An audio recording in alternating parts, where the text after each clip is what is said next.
Welcome back to my channel. Today I will be teaching you guys how I watercolored this map. So this is the set that I used. I used the Ohuhu watercolor pan set. I will add the link below where I got this on Amazon. Also where I got this canvas, it's a 24 by 36 size. I purchased a 2-pack because I had this one and I figured I was going to need the other one for whatever other project might come along. So I'll put the link for both of those below.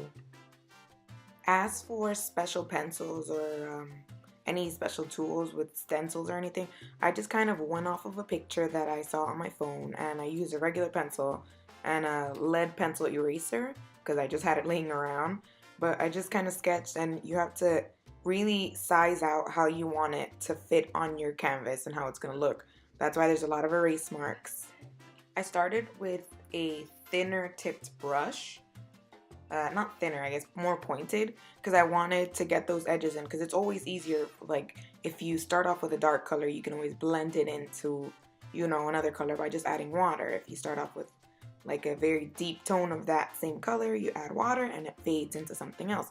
And then you can always add another color onto that and continue the process, which is really what I did throughout the whole painting.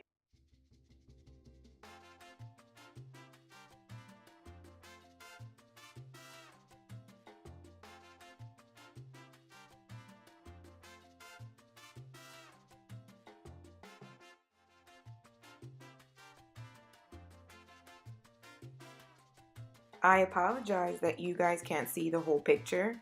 It's just I'm filming with my laptop. I hadn't set up my new camera yet, and you guys can't see the whole picture. I skipped a couple of parts from it, like the yellow into the orange, because it was too much. It was unnecessary shots. So here we are, and this is actually one of the more difficult parts.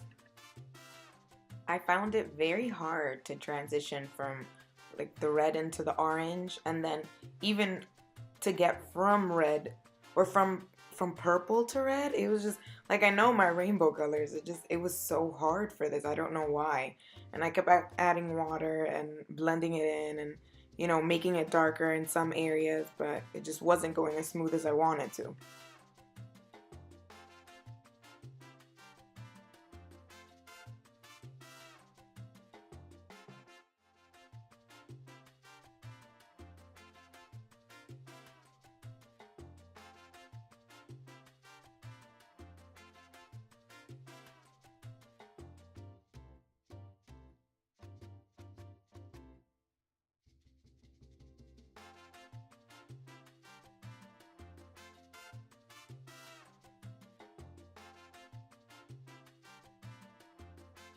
Do not forget to switch over to your pointed brushes for those small islands.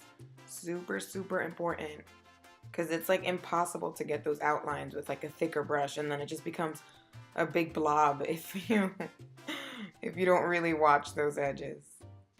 And you see, still like trying to blend in that purple. And I'm coming in with the blue here, but then I figured, oh, well, I have too much purple now. Let me blend it up into the red. And then I started with this blue. It was just insane.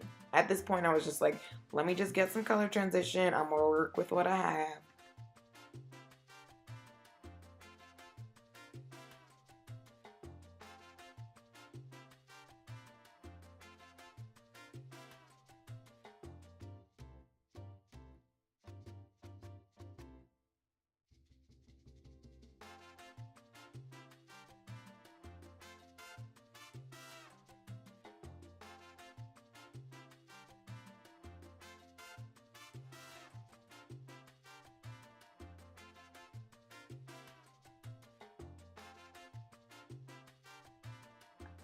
Looking at the painting from afar, I saw that it did need a lot more green and blues.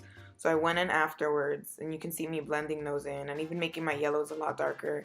I had too much yellow, and then I was doing some of the islands above Alaska just to try to really get everything done and look at the picture from afar. Look at the big picture to see what needed more color and where I could define things and blend things in more, whether it was adding more color or adding more water.